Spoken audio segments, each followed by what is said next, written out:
Hello guys, welcome to decode exam defence. और मैं हूं नूरुल और मैं स्वागत करता हूं डिकोड एग्ज़ाम डिफेंस के इस ऑनलाइन चैनल पर। आपका बहुत सारे बच्चों को बहुत सारी कन्फ्यूज़न है, तो उस कन्फ्यूज़न को दूर करने के लिए मैंने इस वीडियो को बनाया है।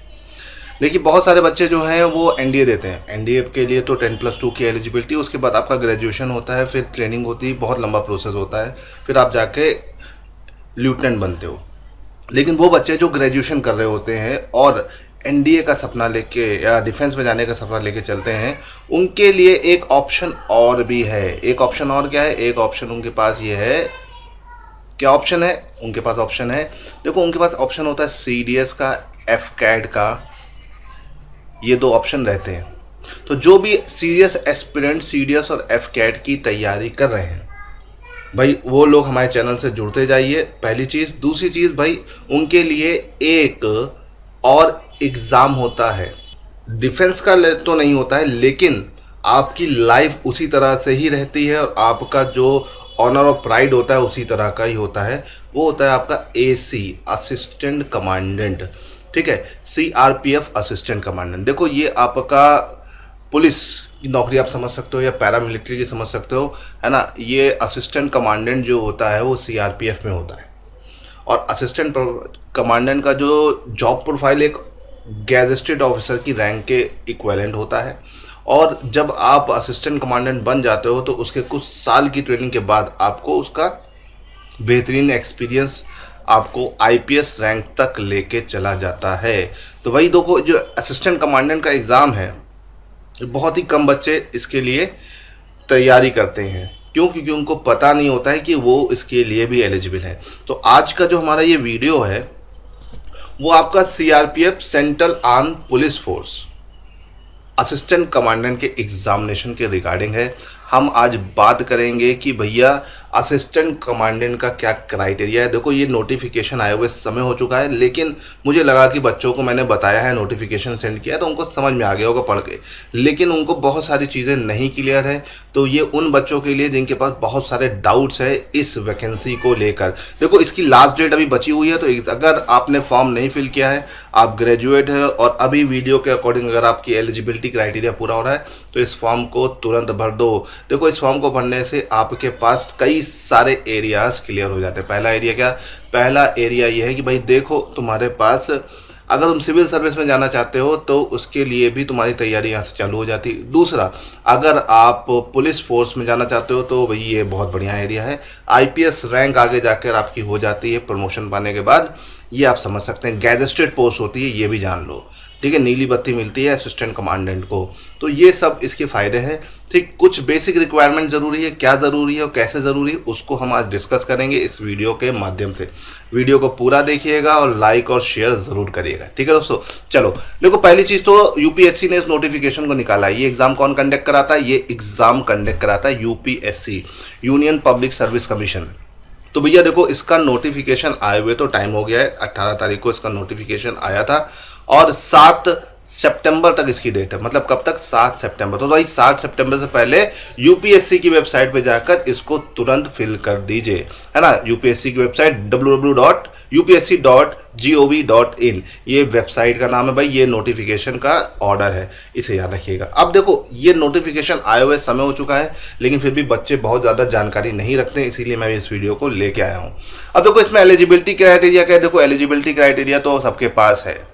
अगर आप ग्रेजुएट हो तो भैया आप नॉर्मल ग्रेजुएशन है आपके पास, या आप ग्रेजुएशन फाइनल ईयर में हो और आपका रिजल्ट आना बाकी है या पेयरिंग में हो, तब भी आप इसको भर सकते हो। ठीक है, एज आपका क्या होना चाहिए? एज 20 साल, 20 ईयर्स, है ना। एज कितनी होनी चाहिए? मिनिमम 20 ईयर्स, है ना। और मैक्सिमम कितनी होनी चाहिए? मैक्सिमम आपकी होनी चाहिए 25 ईयर्स, इसे याद रखिएगा। ठीक है, और सबसे इंपॉर्टेंट चीज़ जो बहुत सारे बच्चों ने मेरे से पूछ लिया है, भाई क्या फीमेल कैंडिडेट इसमें फॉर्म फिल कर सकते हैं? बिल्कुल कर सकते हो भाई, मेल फीमेल दोनों इसमें एलिजिबल हैं अपॉइंटमेंट के लिए।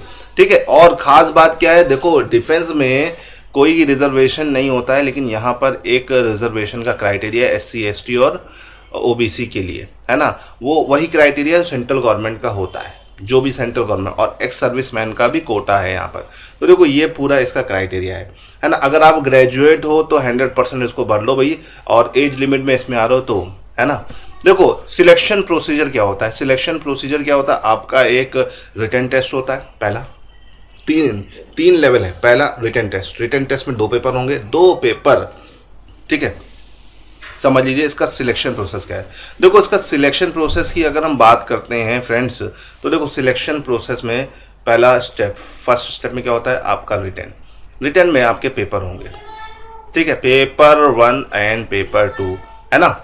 फिर नंबर दो की अगर हम बात करते हैं तो नंबर 2 में आपका फिजिकल टेस्ट होगा, पीईटी, है ना, आपको ये याद रखना है। फिर उसके बाद अगर हम बात करते हैं तो उसके बाद आपका क्या होगा, आपका होगा इंटरव्यू, ओके, इसे ध्यान रखना। तो आपके पास यहाँ पे 3 लेयर होते हैं, है ना, 1, 2 और 3, 3 स्टेप को फॉलो करते हुए आगे बढ़ते हो तो आपका सिलेक्शन 100% हो जाता है ना। यूपीएससी है तो भाई देखो गैजेटेड पोस्ट है, तो इसीलिए इसमें ये इतना लेवल है, इसको याद रखिएगा। चलिए अब देखिए रिटन टेस्ट होगा, रिटन टेस्ट की डेट दे दी गई है, ये डेट कब की है, इसी साल की दिसंबर की। भाई तो तैयार हो जाओ इसके रिटन टेस्ट के लिए। कब है, 20 तारीख को, कब है, 20 दिसंबर 2020 को इसका रिटन टेस्ट होगा, ठीक है। 2 पेपर आपके होंगे, है ना, और दोनों पेपर जो हैं वो आपके अकॉर्डिंग पेपर 1 और पेपर 2 होंगे, ठीक, इसको याद रखिएगा। और इसे याद रखिएगा कि आपका पेपर 1 आपका general ability and intelligence test होगा जो 250 मार्क्स का होगा, और पेपर 2 जो होगा वो 200 मार्क्स का होगा। कितने होगा 200 मार्क्स का, 200 मार्क्स का, 200 मार्क्स का जो पेपर 2 होगा, इसे ध्यान रखना, है ना, इसे ध्यान रखिएगा। पेपर 1 और पेपर 2 इसको ध्यान रखिएगा। इससे हम आगे बढ़ते हैं। देखो इसके बाद आपके पास होता है पीईटी टेस्ट, ये क्वालिफाइंग टेस्ट होता है। इसको अगर आप क्वालिफाई कर लोगे, पीईटी टेस्ट, है ना, ये क्वालिफाइंग नेचर का होता है ना, ये क्वालिफाइंग नेचर का होता है, इसे याद रखिएगा। इसको क्वालिफाई कर लिया। देखो इसमें 100 मीटर रेस होती है, ठीक है, 800 मीटर रेस होती है, लॉन्ग जंप होती है और शॉर्ट पुट होता है।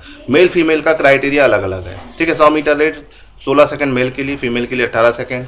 800 metre race 3 minute 45 second, 4 minute और 45 सेकंड फीमेल्स के लिए, इसे याद रखिएगा। लॉन्ग जंप 3.5 मीटर, 3 चांस मिलते हैं मेल को, और फीमेल को 3 मीटर, 3 चांस मिलते हैं। शॉर्ट पुट की बात करते हैं तो 7.26 kg का शॉर्ट पुट होता है। ये सिर्फ मेल कैंडिडेट्स के लिए, फीमेल्स के लिए बिल्कुल नहीं है, इसे याद रखिएगा। इसके बाद आपका पर्सनल टेस्ट होता है ना, इंटरव्यू एंड पर्सनल टेस्ट होता है जो 150 मार्क्स का होता है। ये टेस्ट को करने के बाद आप फाइनल सिलेक्शन पा लोगे, ओके। अब कोर्स स्ट्रक्चर क्या है, पेपर 1 और पेपर 2। देखो पेपर 1 जो है, पेपर 1 आपका पूरा जीएस बेस्ड है, पूरा जीएस बेस्ड पेपर है। जिसकी जीएस में अच्छी पकड़ है वो इसको कर लेगा, ठीक है। इसे हम general ability intelligent test board के नाम से जानते हैं, ठीक है। आपका जनरल मेंटल एबिलिटी, पहला तो आपका ये रीजनिंग और मैथमेटिकल रीजनिंग और थोड़ा बहुत मैथ का क्वेश्चन होंगे, ठीक है। दूसरा आपका जनरल साइंस होगा, तीसरा करंट अफेयर्स होंगी, चौथा पॉलिटी एंड इकोनॉमिक्स का पूरा एरिया, हिस्ट्री का एक सेपरेट एरिया है, इंडियन वर्ल्ड ज्योग्राफी। 6 सेक्टर में पूरा का पूरा आपका ये सिलेबस डिफाइन है पेपर 1 का। बहुत से बच्चे मेरे से पूछे सर इसमें मैथ आएगी, भाई मैथ आएगी लेकिन बहुत ही लिमिटेड क्वेश्चंस होंगे, इसे याद रखिएगा, ठीक।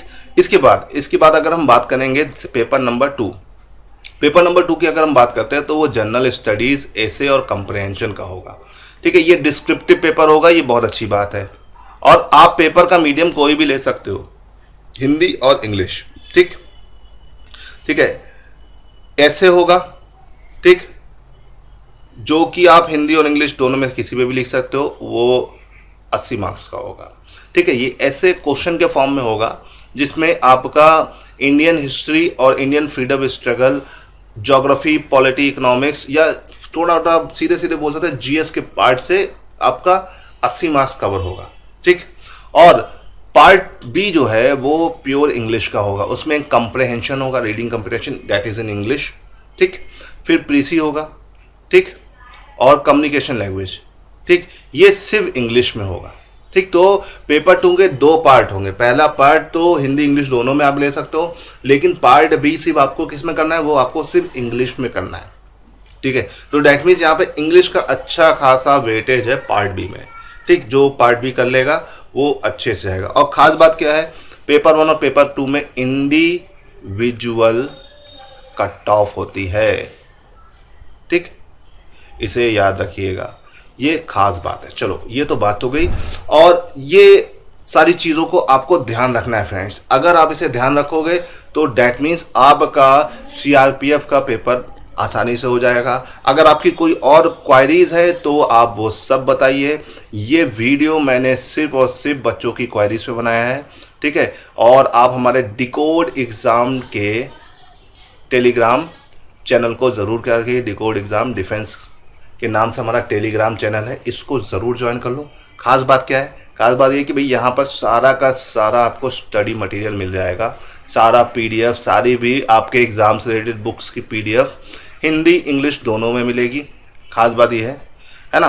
और भाई सारे के सारे अच्छे राइटर्स की बुक होगी, वेल डिफाइंड सारे टीचर्स हमारे साथ जुड़े हुए हैं जो आपको रेगुलर बेसिस पर गाइडेंस देंगे। और हमारा टेलीग्राम चैनल को ज़रूर सब्सक्राइब कर लीजिए, इससे आपका सबसे बड़ा बेनिफिट होगा कि भाई हम regular day to day videos बनाते जा रहे हैं। हमारा मेन टारगेट यूपीएससी के उन एग्ज़ामों को करना है जो बच्चे जिनमें सिविल सर्विस के अलावा देते हैं उसको।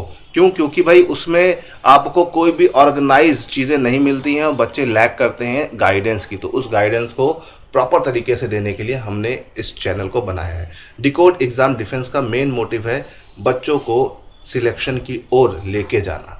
तो गाइस हमारे इस चैनल को लाइक शेयर और सब्सक्राइब करते रहिए, ज़्यादा से ज़्यादा लोगों तक पहुंचाते रहिए, ताकि कोई भी दिक्कत बच्चों को आती है तो वो हमसे सीधे कांटेक्ट कर ले। किसी को कोई भी प्रॉब्लम है ग्रुप पे आके कमेंट करो, वीडियो के नीचे कमेंट करो, आपके कमेंट का जवाब आपको मिलेगा। हो सकता है थोड़ी देर में मिले, लेकिन मिलेगा। ओके गाइस, चलिए तब तक के लिए जय हिंद, good bye, see you in next session. Okay, bye bye.